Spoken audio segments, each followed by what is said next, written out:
आज यहां काफी युवा दिख रहे हैं। 6 साल पहले नरेंद्र मोदी जी प्रधानमंत्री बने और उन्होंने इन युवाओं से कहा था कि हर साल 2 करोड़ युवाओं को वो रोजगार दिलवाएंगे। दे दिया? ये बाद में करना, अभी नहीं। मिला? कुछ नहीं।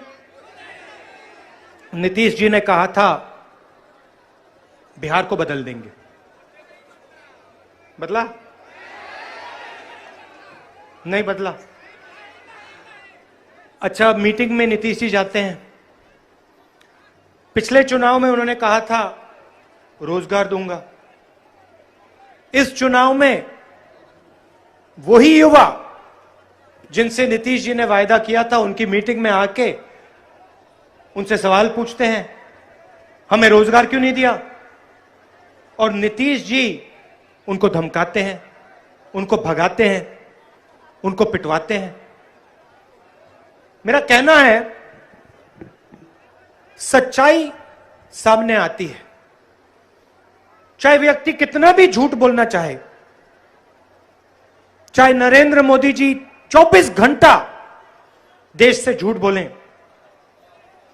नीतीश जी देश से झूठ बोलें, कहीं ना कहीं से सच्चाई सामने आके दिख जाती है।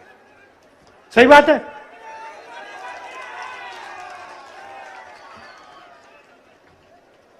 आठ बजे रात को कुछ साल पहले नरेंद्र मोदी जी ने कहा काले धन के खिलाफ लड़ाई है,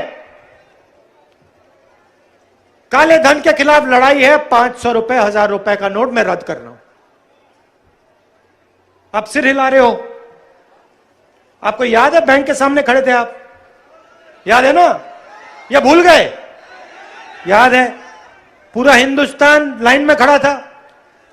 अच्छा भैया एक बात बताओ, जब आप लाइन में खड़े थे, उस लाइन में काले धन वाले खड़े थे क्या?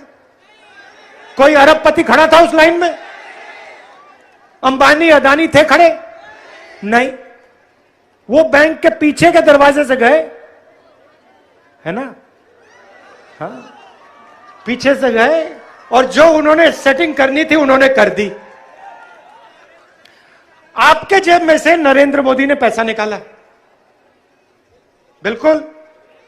आपसे कहा काले धन के खिलाफ लड़ाई में डलवा दिया और फिर 3,50,000 करोड़ रुपए हिंदुस्तान के सबसे अमीर अरबपतियों का कर्जा माफ किया। और आपसे कहा भैया काले धन की लड़ाई है, काले धन से लड़ना है। और पूरे देश को सच्चाई समझ आ गई। हमारा पैसा नरेंद्र मोदी जी ने हमारे जेब से निकाल के अरबपतियों को पकड़ा दिया।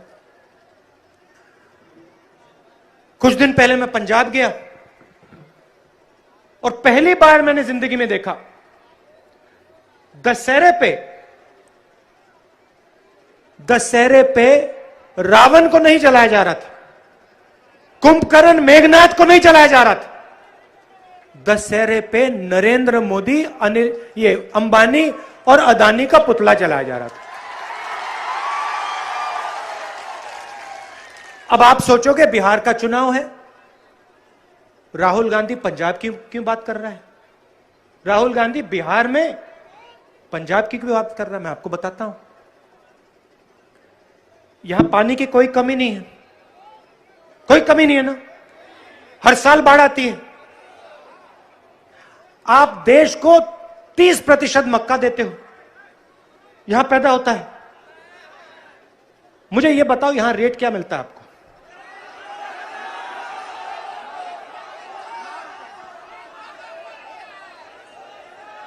ठीक है, 800 रुपए।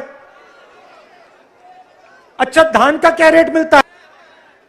जो किसान के जेब में जाना चाहिए वो बिचौले लेकर हरियाणा और पंजाब में जाके बेचते हैं। अब हरियाणा पंजाब में गुस्सा है, हरियाणा पंजाब में नरेंद्र मोदी के पुतले जला रहे हैं। क्यों? क्योंकि नरेंद्र मोदी जी ने नए बिचौलियों के लिए रास्ता साफ किया है। वो छोटे बिचौले नहीं, सबसे बड़े बिचौले अंबानी और अदानी। क्यों? क्या किया? जो यहां पे 2006 में आपके साथ किया गया, मंडियों को खत्म किया गया, एमएसपी को नष्ट किया गया, खत्म किया गया, रद्द किया गया, वो अब नरेंद्र मोदी पूरे देश में कर रहा है। 3 कानून लाए हैं। मंडियां, एमएसपी, प्रोक्योरमेंट का सिस्टम को नरेंद्र मोदी ने खत्म कर दिया है। और इसीलिए सब्जियों के दाम, प्याज के दाम तेजी से बढ़ते जा रहे हैं। भाइयों और बहनों, दुनिया के सबसे बड़े गोदाम बनने जा रहे हैं। आपका मक्का, आपका चावल यहां आप 800 रुपए में बेचते हो, वो मक्का, वो चावल दुनिया के सबसे बड़े गोदाम में जा रहे हैं। गोदाम अंबानी का है, अदानी का है, और जो रेट पे वो बेचना चाहेंगे वो बेचेंगे। आपका पैसा, बिहार का पैसा आपके जेब से निकालकर नरेंद्र मोदी इनकी जेब में डाल रहे हैं। ये सच्चाई है। और इसीलिए पंजाब में, हरियाणा में नरेंद्र मोदी जी का, अंबानी का और अदानी का पुतला जलाया जा रहा है। अब देखिए, आपका पैसा ले लिया। मोदी जी कहते हैं किसान को मैंने आजाद किया। कैसे आजाद किया? अब किसान अपना धान, अपना गन्ना, अपना मक्का कहीं भी बेच सकता है, वो कहीं भी जाके बेच सकता है। अरे नरेंद्र मोदी जी, एक बात बताइए, क्या किसान हवाई जहाज से जाके बेचेगा या सड़क पे चलेगा? और सड़क पे चलेगा तो बिहार में सड़क कहां है?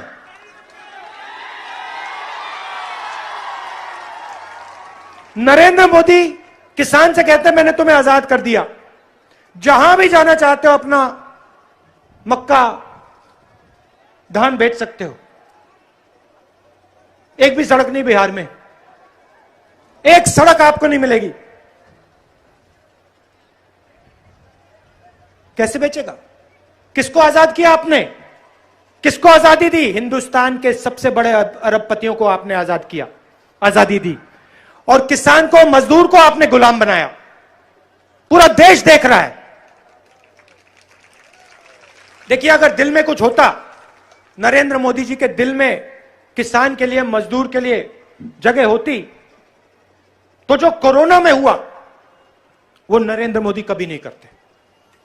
हिंदुस्तान का प्रधानमंत्री, अगर हिंदुस्तान के प्रधानमंत्री के दिल में मजदूर के लिए, किसान के लिए जगह होती तो वो मर जाता, मगर जो नरेंद्र मोदी ने किया वो नहीं करता। और ये पूरा बिहार जानता है। कोरोना आता है, नरेंद्र मोदी कहते हैं, भाइयों और बहनों, नरेंद्र मोदी कहते हैं कोरोना आता है, नरेंद्र मोदी कहते हैं भाइयों और बहनों 22 दिन की लड़ाई है, 22 दिन की लड़ाई। अच्छा भाइयों और बहनों, 22 दिन में कोरोना को हम मिटा देंगे। भाइयों और बहनों, एक काम करो, थाली निकालो, बजाओ उसको, कोरोना भाग जाएगा, कोरोना भाग जाएगा। जब कोरोना नहीं भागा तो कहते हैं भाइयों और बहनों, मोबाइल फोन निकालो, लाइट जलाओ। मतलब यह व्यक्ति सोचता है कि हिंदुस्तान की जनता में कोई भी अकल नहीं, कोई समझ नहीं। 24 घंटे जो बोलना चाहता है बोलता है। और क्या किया नरेंद्र मोदी ने? बिना कोई वार्निंग, बिना कोई नोटिस लॉकडाउन कर दिया, बिना किसी को बताए।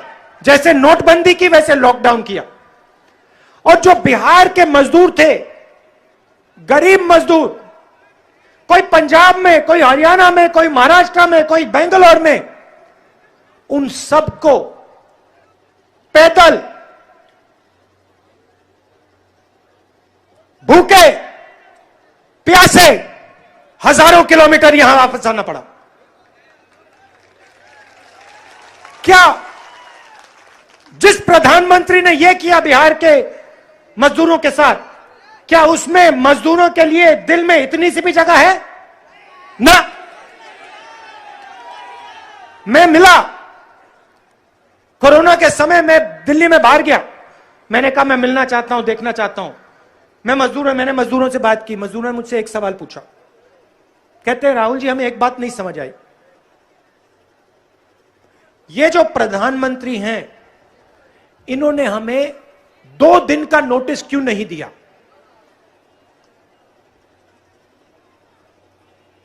हम रोज काम करते हैं, हमें रोज पैसा मिलता है, 2 दिन नोटिस नहीं दी इसने हमें, क्यों नहीं दी? अगर ये हमें 2 दिन छोड़िए, अगर 1 दिन नोटिस दे देते, हम ट्रेन में बैठ के वापस चले जाते। मजदूरों ने मुझे पूछा कि इस प्रधानमंत्री ने हमें 5 मिनट नोटिस क्यों नहीं दिया? और मैंने उनसे पूछा बताओ क्यों नहीं?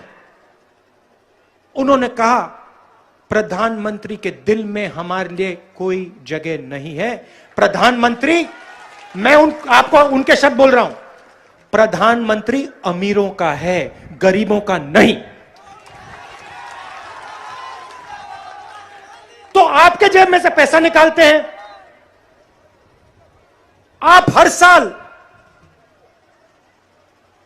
यहां बाढ़ आती है, आपको गन्ने के लिए, मक्के के लिए सही रेट नहीं देते, फिर आपके युवा यहां से भाग के बाकी प्रदेशों में जाके मजदूरी करते हैं, और फिर नरेंद्र मोदी लॉकडाउन करके डंडा मार के उनको वापस भिगाता है। और फिर सबसे अच्छी बात, उसके बाद नरेंद्र मोदी, नीतीश जी बिहार में आके बिहार के युवाओं से वोट मांगते हैं। शर्म आनी चाहिए इनको। नीतीश जी आपने क्या किया पिछले 5 सालों में? आप यहां वोट मांगने आते हो, आपने किया क्या? आपने सड़क दी? नहीं। आपने गन्ने की शुगर मिल या मक्के की फैक्ट्री दी? नहीं। आपने जब बिहार के मजदूर पैदल चल रहे थे, आपने उनकी मदद की? नहीं। आपने उल्टा उनकी पिटाई की, उन पर लाठी चलवाई, उनको बंद करवाया। तो मतलब आप कैसे आके बिहार की जनता से वोट मांग रहे हो? शर्म नहीं है?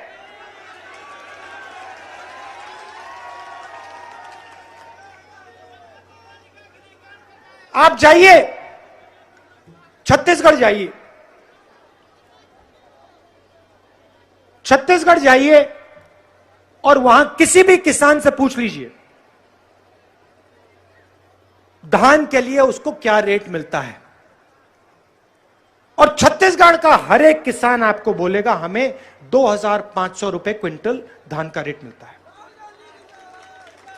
हम चुनाव में हमने कहा, देखिए छत्तीसगढ़ में कहा, देखिए छत्तीसगढ़ में कांग्रेस पार्टी की सरकार बनने के बाद किसान को 2,500 रुपए क्विंटल रेट पैसा मिलेगा।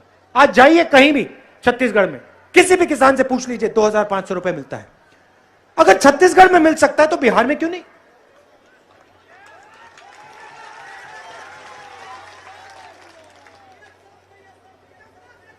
क्योंकि नीतीश जी और नरेंद्र मोदी जी चुने हुए उद्योगपतियों की सरकार चलाते हैं, किसानों की नहीं चलाते, मजदूरों की नहीं चलाते, गरीबों की नहीं चलाते। और मैं यहां आया हूं आपको गारंटी देने की कि बिहार में गठबंधन की सरकार बनेगी तो वो गरीबों की होगी, किसानों की होगी, हर जात की होगी और हर धर्म की होगी।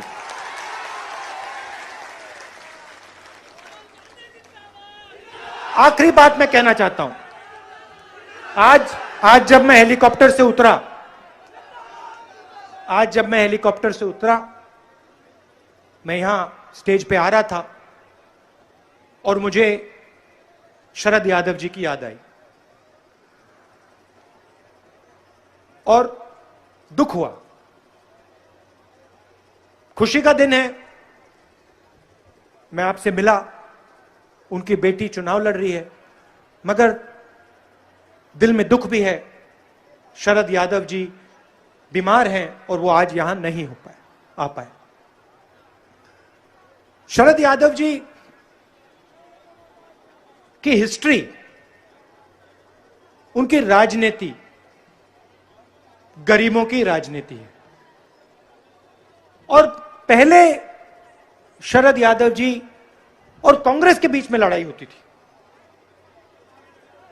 कुछ साल पहले आंध्र प्रदेश में, 3-4 साल पहले आंध्र प्रदेश में एक प्रोग्राम हुआ और उसमें मैं भी गया और शरद यादव जी भी थी और पहली बार हम वहां मिले। और शरद यादव जी का मैंने भाषण सुना, पहली बार मैं स्टेज पे मिला। और फिर जब हम वापस जा रहे थे, मैंने देखा कि काफी भीड़ थी, धक्का मुक्की चल रही थी। तो मैंने देखा कि शरद यादव जी खड़े थे, तो मैंने शरद यादव जी से कहा कि आप मेरे साथ चलिए, और मैंने उनको अपनी गाड़ी में बैठा लिया। और 2 घंटे का रास्ता था और मैं आपको बताना चाहता हूं कि 2 घंटे में जो शरद यादव जी ने मुझे सिखाया हिंदुस्तान की राजनीति के बारे में, शायद उससे ज्यादा किसी ने नहीं मुझे सिखाया। और आज मैंने उनकी बेटी से कहा, आपने देखा होगा कि मैं स्टेज पे उनसे बात कर रहा था, आज मैंने उनकी बेटी से कहा, देखो तुम्हारे जो पिता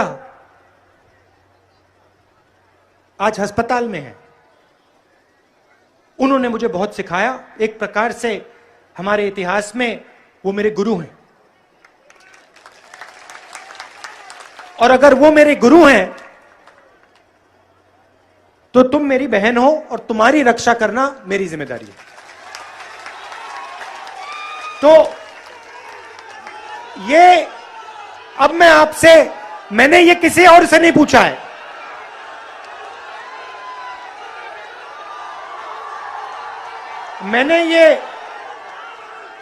मैंने ये बात बिहार के चुनाव में किसी और भाषण में नहीं कही है जो मैं अभी कहने जा रहा हूं। मैं आपसे गारंटी चाहता हूं कि शरद जी की बेटी को आप चुनाव जिताओगे। मैं अपने लिए नहीं कह रहा हूं, मैं अपने लिए नहीं कह रहा हूं, मैं आपके लिए और शरद यादव जी जो आपके नेता हैं उनके लिए कह रहा हूं।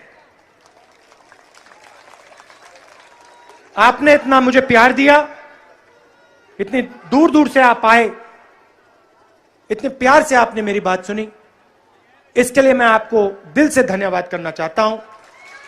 नमस्कार, जय हिंद।